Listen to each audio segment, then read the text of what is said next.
देखिए, सूरत textile garment की और इंडस्ट्री की अगर बात करने जाऊं तो ये दुनिया के लिए एक बहुत बड़ा टेक्सटाइल हब है। रही बात हमारा कपड़ा है, वो जितने भी देश है वहां लगभग हमारा कपड़ा यहां से जाता है। बांग्लादेश भी हमारा कपड़ा जाता है, चाहे वो फैब्रिक के रूप में जाए, चाहे साड़ी के रूप में जाए, वाया वो हमारा कोलकाता ट्रांजिट होकर बांग्लादेश जाता है।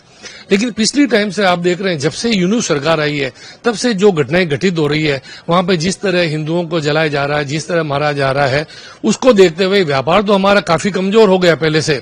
लेकिन फिर भी आज की तारीख में हमारा करीबन साल का 1200 से 1500 करोड़ का व्यापार होता है।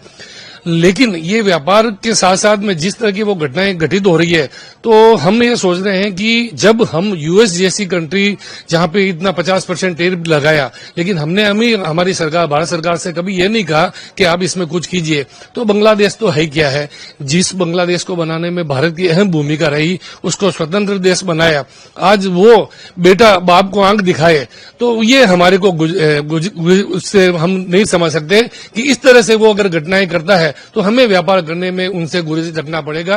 और आने वाले वक्त में हम देख रहे हैं कि अगर वो सुधरता है तो देन बेटर है, अदरवाइज हम उनसे व्यापार नहीं कर पाएंगे। और हम ये सोच रहे हैं कि जिस तरह वो अपना रवैया अपना रहा, बार बार अनुरोध करने के बाद भी, तो उसको देखते हुए हम व्यापार है वो करीबन 1200 करोड़ इससे 1500 करोड़ का है, वो हम नहीं कर पाएंगे। और रही बात नुकसान की, तो नुकसान भी हमारा होगा, करीबन हमारा 150 से 200 करोड़ का एवरी टाइम वहां पैसा फंसा हुआ रहता है। लेकिन फिर भी हमने ये निर्णय लिया है कि ये ऐसा करने से बार बार ये नहीं सुधरता है, तो हमें इनकी औकात दिखानी पड़ेगी।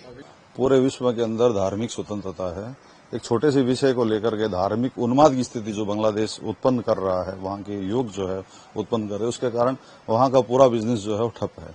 बांग्लादेश एक समय के अंदर, आज से 2 साल पहले की, 1 साल पहले की हम सिनेरियो देखें तो पूरे विश्व के अंदर 2 नंबर वो रेडीमेड निर्यात करता था।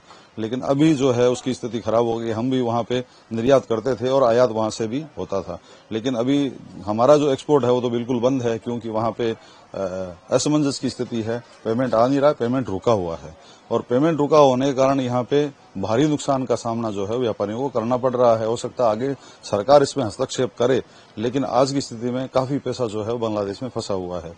और हो सकता है कि आगे जाकर के क्या रहेगा, लेकिन एक बात मैं जरूर कहना चाहूंगा कि घटता जो भी घटनाक्रम है, रास्ता स्वयं विधाता है। जो लगता अभिशाप आज कल पुरस्कार बन जाता है।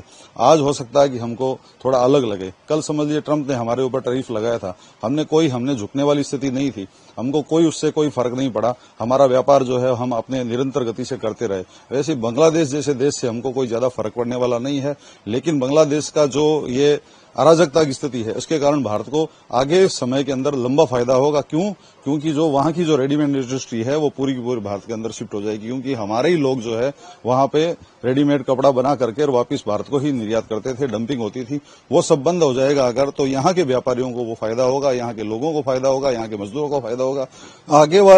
आने वाले समय के अंदर इसका बड़ा फायदा जो है वो मेरे को दिख रहा है।